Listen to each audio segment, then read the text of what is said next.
Com a morte de Germânico, um novo sucessor deveria ser escolhido. Em 22 d.C., Tibério compartilhou seu poder tribunício com seu filho Druso, um passo que parecia indicar a preparação de uma futura sucessão. Contudo, ele começou a fazer longas excursões anuais à Campânia, que se tornavam cada vez mais frequentes e prolongadas.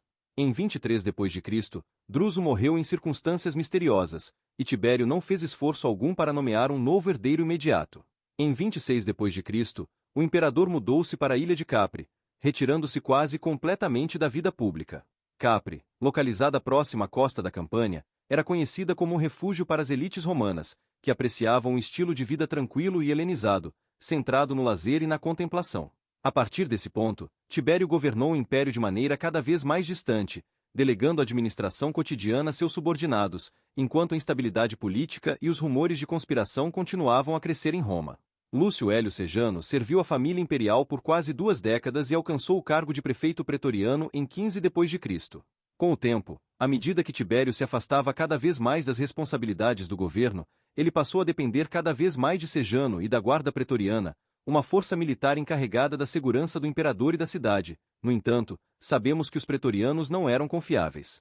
Entre 17 e 18 d.C., Tibério reorganizou a guarda, reduzindo seu número e movendo seus acampamentos para dentro dos muros de Roma, concedendo a Sejano controle sobre uma força de cerca de 6.000 a 9.000 soldados. Após a morte do filho de Tibério, em 23 d.C., a influência de Sejano cresceu ainda mais. O imperador começou a se referir a ele como Socius Laborum, parceiro dos meus trabalhos, mandando erguer estátuas em sua homenagem pela cidade. Sejano tornou-se o principal braço do governo quando Tibério, progressivamente desiludido com a política, começou a se afastar de Roma.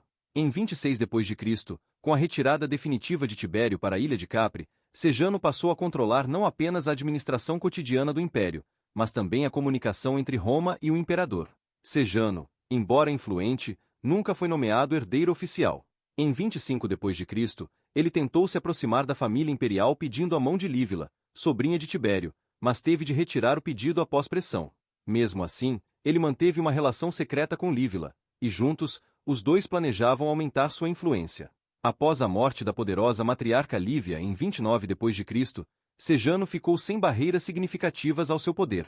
Ele iniciou uma série de julgamentos, eliminando membros do Senado e cavaleiros ricos, muitos deles sob acusação de traição, não apenas para consolidar sua posição, mas também para ampliar seu controle sobre o tesouro imperial.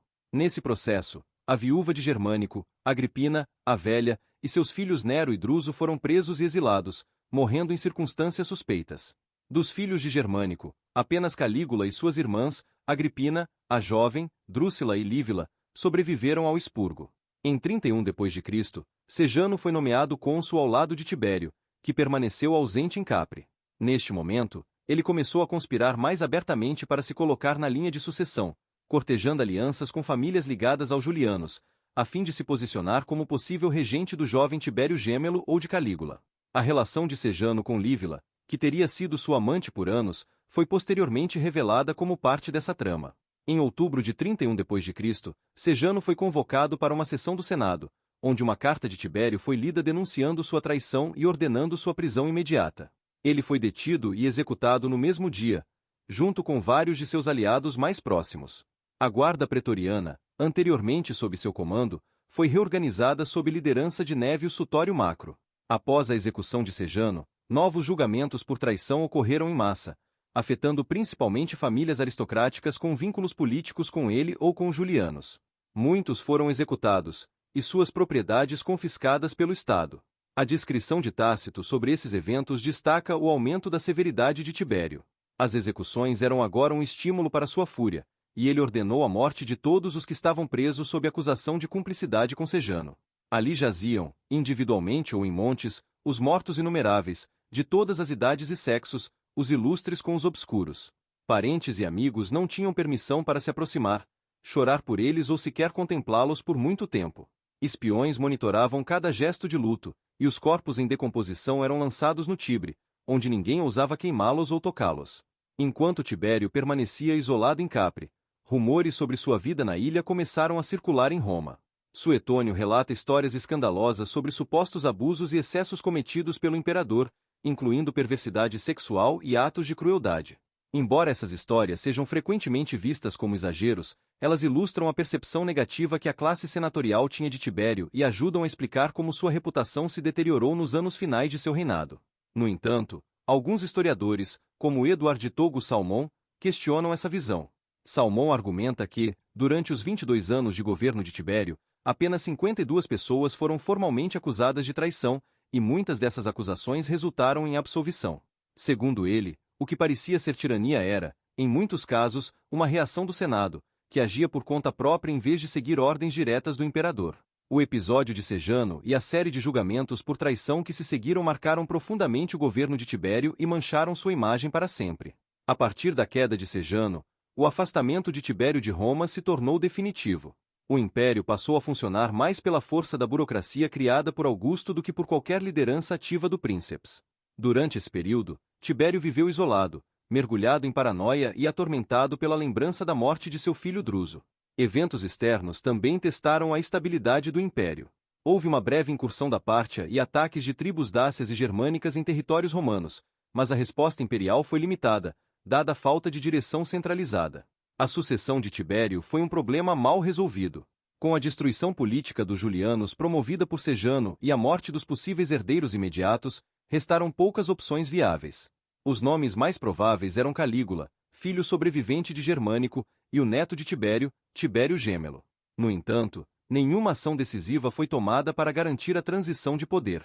Embora Tibério tenha nomeado Calígula como questor em seus últimos anos, esse gesto não foi suficiente para consolidá-lo como sucessor. Por outro lado, Gêmelo, ainda adolescente e inexperiente, era visto como inadequado para governar no curto prazo. A morte de Tibério deixaria o império em um limbo de incerteza quanto ao futuro da liderança. Tibério faleceu em 16 de março de 37 d.C., na cidade de Miseno, poucos meses antes de completar 78 anos. Embora as fontes antigas concordem quanto à data e ao local de sua morte, as circunstâncias exatas permanecem envoltas em mistério e controvérsia. Tácito narra que o imperador foi dado como morto e que Calígula, presente na vila em Miseno, começou a ser saudado como novo imperador. No entanto, pouco depois, surgiram relatos de que Tibério havia recobrado a consciência, o que provocou pânico entre aqueles que já haviam reconhecido Calígula como sucessor. De acordo com Tácito, Macro, chefe da guarda pretoriana, aproveitou o caos para sufocar Tibério com suas próprias roupas de cama. Suetônio oferece uma versão semelhante, embora com variações. Ele menciona que Tibério, após se recuperar parcialmente de uma doença, tentou se levantar, mas colapsou e morreu. Suetônio também relata vários rumores em circulação. Alguns sugeriam que Tibério fora envenenado por Calígula, outros que havia sido deixado para morrer de fome ou sufocado com um travesseiro. Cássio Dio também reforça a versão de que Macro e Calígula teriam participado ativamente na morte do imperador. Segundo ele, Calígula, temendo que Tibério se recuperasse, recusou-se a oferecer comida ao avô, alegando que ele precisava de calor e não de alimentação. Com a ajuda de Macro, ele teria finalmente sufocado Tibério em sua cama. Por outro lado, historiadores como Joséfo, Plínio e Filo relatam a morte de Tibério sem mencionar assassinato, sugerindo uma morte natural. A análise moderna sugere que Tibério provavelmente faleceu devido a um ataque cardíaco. A morte de Tibério foi recebida com alívio e desprezo por muitos em Roma. O Senado recusou-se a conceder-lhe as honras divinas que haviam sido outorgadas a Augusto. Nas ruas, multidões entoavam "Para o Tibre com Tibério", uma referência ao costume de jogar os corpos dos criminosos no rio em vez de realizar funerais dignos. No entanto, o corpo do imperador foi cremado e suas cinzas depositadas no mausoléu de Augusto, seguindo o protocolo das honras imperiais. Em seu testamento, Tibério nomeou Calígula e Tibério Gêmelo como herdeiros conjuntos, mas essa tentativa de dividir o poder não durou. O primeiro ato de Calígula como princeps foi anular o testamento, assumindo sozinho o controle do império e iniciando uma nova fase da história romana. Tibério era descrito como um homem de pele clara, ombros largos e porte físico impressionante. Sua altura era incomum para um romano da época, e ele possuía grande força física, embora mantivesse uma postura desleixada.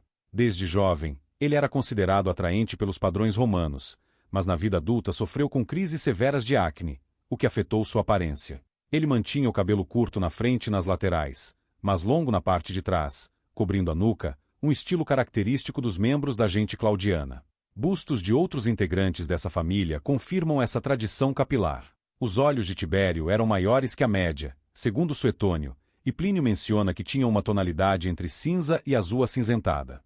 Estudos modernos de policromia em bustos romanos sugerem que ele tinha olhos e cabelos de tons semelhantes. Suetônio também comenta um hábito peculiar do imperador: ele gesticulava excessivamente ao falar, algo que muitos ao seu redor achavam irritante e que até Augusto considerava um defeito de caráter. Na fase final de sua vida, Tibério passou por uma transformação física significativa. De acordo com Tácito e Cássio Dio, ele ficou calvo e perdeu grande parte da gordura corporal, tornando-se magro de forma incomum, embora mantivesse sua força física. Além disso, foi afetado por uma doença facial desfigurante, possivelmente um caso grave de herpes.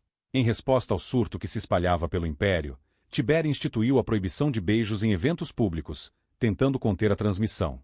Segundo Tácito, a calvície e a doença facial podem ter sido motivos que levaram Tibério a se isolar na ilha de Capri. Ele costumava cobrir as lesões com curativos de gesso para escondê-las. Apesar desses problemas, Suetônio afirma que o imperador manteve boa saúde ao longo da vida. No entanto, perto do fim, ele passou a sofrer de um pulso fraco, o que sugere a possibilidade de uma doença cardíaca. Pouco antes de sua morte, Tibério sofreu uma lesão nas costas enquanto caçava javalis durante jogos militares, o que comprometeu sua mobilidade nos últimos dias. Estudos contemporâneos apontam que Tibério pode ter sofrido de transtorno depressivo maior durante boa parte da vida. Embora o consumo de vinho fosse comum na sociedade romana, ele parecia beber em excesso, o que lhe rendeu nas legiões o apelido de Biberius, uma brincadeira com seu nome que sugere um hábito alcoólico. Esse comportamento levou alguns estudiosos modernos a considerá-lo um provável alcoólatra. Tibério foi um dos poucos imperadores que liderou tropas em batalha, e muitos historiadores especulam que seu comportamento errático e paranoico nos últimos anos pode ter sido consequência de transtorno de estresse pós-traumático. De acordo com essa linha de pensamento, as histórias sensacionalistas sobre sua vida sexual, registradas por alguns cronistas, podem ser exageros que refletem comportamentos compulsivos relacionados a traumas não tratados.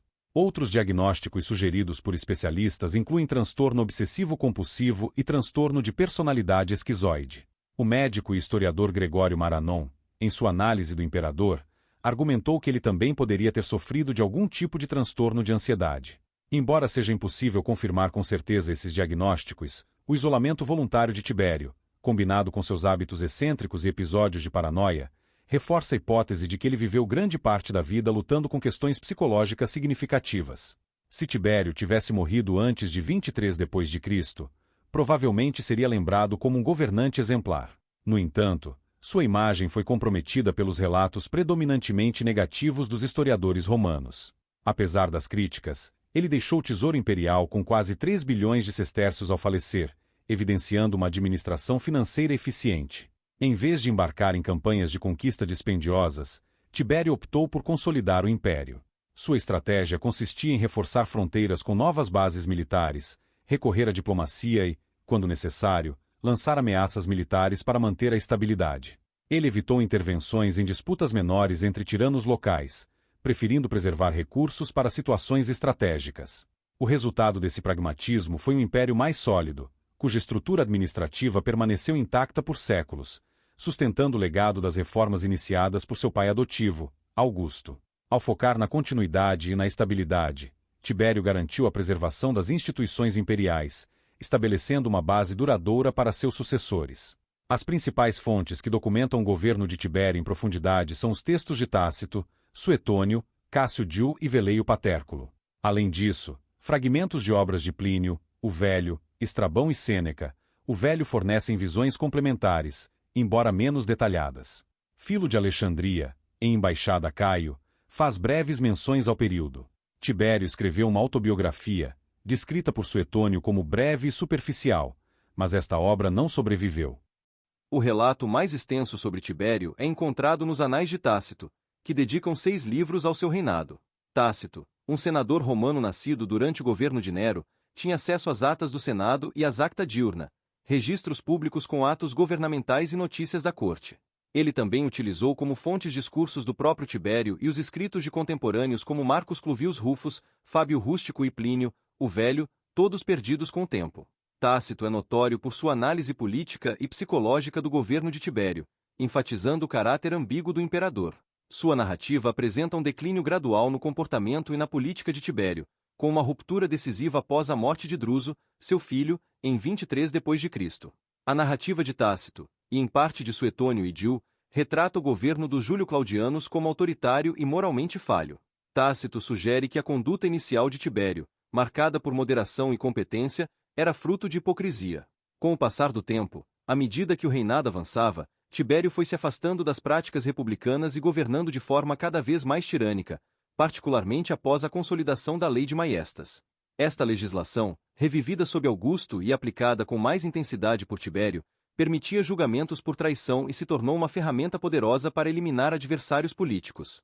Outro tema recorrente nas obras de Tácito é o delicado equilíbrio de poder entre o Senado e o imperador. O autor destaca como a corrupção e o oportunismo se disseminaram entre as elites governantes, em parte estimulados pela incerteza gerada pelos julgamentos de traição. A deterioração do governo de Tibério, sob a perspectiva de Tácito, reflete tanto a tensão crescente entre as instituições republicanas e o poder imperial quanto a transformação pessoal do imperador, que, isolado em Capri, abandonou progressivamente a vida pública.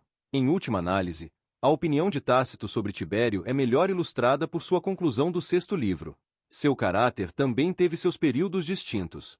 Foi um tempo brilhante em sua vida e reputação, enquanto sob Augusto ele era um cidadão privado ou ocupava altos cargos, um tempo de reserva e astuta suposição de virtude, enquanto Germânico e Druso estavam vivos. Novamente, enquanto sua mãe viveu, ele foi um composto de bem e mal, ele era infame por sua crueldade, embora ele velasse suas devassidões, enquanto ele amava ou temia Sejano. Finalmente, ele mergulhou em toda maldade e desgraça. Quando o medo e a vergonha foram descartados, ele simplesmente cedeu às suas próprias inclinações.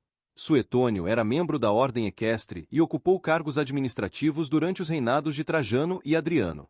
Sua obra Os 12 Césares apresenta uma série de biografias, começando com Júlio César e terminando com Domiciano, morto em 96 d.C. Assim como Tácito, Suetônio utilizou documentos dos arquivos imperiais e baseou-se em fontes como Alfídio Basso, Marco Clúvio Rufo, Fábio Rústico e as próprias cartas de Augusto. Porém, a abordagem de Suetônio difere significativamente da de Tácito. Enquanto Tácito se concentra na análise política e psicológica do período, Suetônio adota um tom mais sensacionalista e anedótico, especialmente ao narrar as alegadas devassidões de Tibério durante seu retiro na ilha de Capri. Ainda assim, ele reconhece a modéstia e competência demonstradas por Tibério nos primeiros anos de seu governo, traçando uma imagem mais equilibrada do que a oferecida exclusivamente pelos relatos negativos. Uma das poucas fontes contemporâneas ao governo de Tibério é Veleio Patérculo, que serviu diretamente sob o comando do imperador. Entre 4 e 12 d.C., Patérculo atuou na Alemanha e na Panonia como prefeito de cavalaria e legado militar. Em seu compêndio de História Romana, ele narra desde a queda de Troia até a morte de Lívia em 29 d.C., oferecendo uma perspectiva bastante favorável tanto a Tibério quanto a seu influente conselheiro Sejano. É difícil determinar se a admiração expressa por Tibério reflete uma opinião genuína ou se foi motivada por prudência política. Vale notar que Patérculo escreveu em um momento em que elogiar o regime era uma estratégia comum para garantir segurança pessoal. Há especulações de que ele teria sido executado em 31 d.C., quando Sejano, com quem supostamente tinha laços de amizade, caiu em desgraça e foi condenado à morte. Durante o reinado de Tibério, Jesus de Nazaré pregou e foi executado por ordem de Pôncio Pilatos, governador romano da província da Judéia. Segundo Lucas capítulo 3, versículo 1, o ministério público de João Batista teria começado no 15º ano do reinado de Tibério. A cidade de Tiberíades, fundada por Herodes Antipas às margens do Mar da Galileia, foi nomeada em homenagem ao imperador e é mencionada nos evangelhos de João. Além disso, o centavo de tributo mencionado em Mateus e Marcos é tradicionalmente identificado como uma moeda de prata cunhada durante o reinado de Tibério, usada como exemplo na famosa resposta de Jesus: "Daí a César o que é de César e a Deus o que é de Deus." O reinado de Tibério também foi marcado por episódios que afetaram as comunidades judaicas. Em 19 d.C., o imperador ordenou que os judeus em idade militar se alistassem no exército romano e baniu os demais de Roma, sob pena de escravidão vitalícia. Flávio Joséfo atribui essa medida a um incidente em que 4 vigaristas judeus, incluindo um fugitivo da Judéia, enganaram uma matrona romana, roubando grandes somas de ouro e seda que supostamente seriam destinadas ao segundo templo em Jerusalém. Apesar da crucificação de Cristo, não houve perseguições sistemáticas aos cristãos durante o governo de Tibério. De fato, é improvável que ele tivesse conhecimento do cristianismo como uma fé distinta do judaísmo. A separação entre judeus e cristãos começou a se delinear apenas na década de 40 d.C., sob o reinado de Calígula, e se consolidou por volta de 70 d.C., após a destruição de Jerusalém. A Igreja cristã primitiva, no entanto, preservou uma visão favorável de Tibério. O apologista cristão Tertuliano do século II e III escreveu que Tibério teria solicitado ao Senado romano que reconhecesse Cristo como uma divindade, com base em relatos de milagres e de sua ressurreição. Eusébio de Cesareia também relata que Pilatos teria informado Tibério sobre esses eventos, e que o imperador levou a questão ao Senado. No entanto, a proposta foi rejeitada, já que apenas o Senado detinha o poder de reconhecer divindades oficialmente. Apesar da rejeição, Eusébio e Jerônimo afirmam que Tibério protegeu os cristãos de perseguições motivadas por senadores mal-intencionados, sob ameaça de pena de morte para quem os acusasse injustamente. Contudo, não existem registros legais romanos que comprovem essas afirmações, e historiadores modernos consideram esses relatos como interpretações exageradas. O tradutor Geoffrey Arthur Williamson sugeriu que Pilatos pode realmente ter enviado um relatório a Tibério, mas reconheceu que as versões existentes desses documentos são apócrifas. O Instituto de História Cristã também não lista Tibério como um dos imperadores que perseguiram os cristãos. O primeiro imperador a fazê-lo teria sido Cláudio. Assim, a história de Tibério e sua suposta interação com o cristianismo parece mais um comentário sobre a política imperial e a resistência do Senado à deificação arbitrária do que um episódio de tolerância religiosa autêntica. Assim terminamos a história de Tibério, um dos imperadores mais controversos de toda a história romana.